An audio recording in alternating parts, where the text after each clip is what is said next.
Hello my friends, I hope you're having a lovely April 10th, 2019. Yeah, it's still April 10th if you're on the West Coast. There's only 10 minutes left, but that still counts, even though I'm on the East Coast. Whatever. Today we're taking a look at this weird thing from Japanese company Thanko. They call it their Cool and Switch accessory, which is such a great name. You put this on your Switch to keep your Switch cool. You attach it directly to the heating vent, or the output vent on your Switch, to cool things down. They say after 30 minutes of use, the Switch's temperature drops by 3.7 degrees Celsius. And if you actually check the temperature at the ventilation slot itself, they say the temperature will be dropped by 6.8 degrees Celsius. So pretty sophisticated. It's got a screen to show you what the temperature is, or how hard the fans are blowing, and you can adjust that. I guess this is something people want. It's interesting. I haven't really thought about cooling my Switch. It's not something I ever really considered, but I went through our comments on Go Nintendo, and apparently this is something that people are interested in. Like I said, I didn't know if this was something that people would actually want, but the discussion on Go Nintendo points out that, yeah, there's people who could use something like this. New School says, I know the Switch is hot these days, but is this really a concern? I never had any issues personally. Hashtag no personal issues. Then Mahao Point responds by saying, after playing over 700 hours in Splatoon 2 and various other games for hours on top of that, my Switch's backplate snapped from overheating and cooling down, causing expansion and brittleness. So I can honestly say, yeah.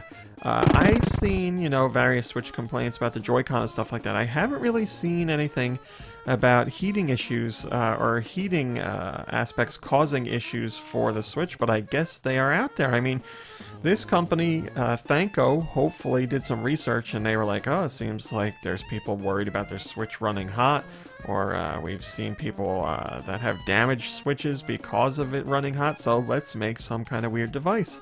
But I have to point out, I think Thanko is in the business of creating niche products, because I was on their YouTube page and stumbled across this thing, which is a USB-powered pollen blocker. So, you know, if you have bad allergies, and I get bad allergies, you know, I'm sure there's people that have it much worse than me, but their suggestion is wear this USB-powered pollen blocker. I just liked it to have the guy sitting in an office, and he plugs it into his computer. He's like, yep, good to go.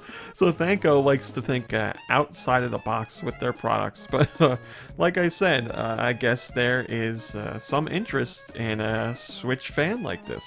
Hit me up in the comments and let me know if you've had any heating issues with your Switch, and if you would actually be interested in something like this. Like I said, I didn't think it was widespread, but maybe there's more of an issue than I recognized. And hopefully Thanko will release this in the States, and people will be able to get it easily rather than having to import through some online retailer. That's today's video. I hope you enjoyed it. I always like talking to you guys about weird, wacky stuff, and this is right up that alley. So I liked putting the video together, and I'll see you tomorrow with something else. Gameplay, news, who the hell knows, but I will be back. Thank you for liking, watching, subscribing, and commenting. It's very much appreciated, and I'll see you in a few short hours.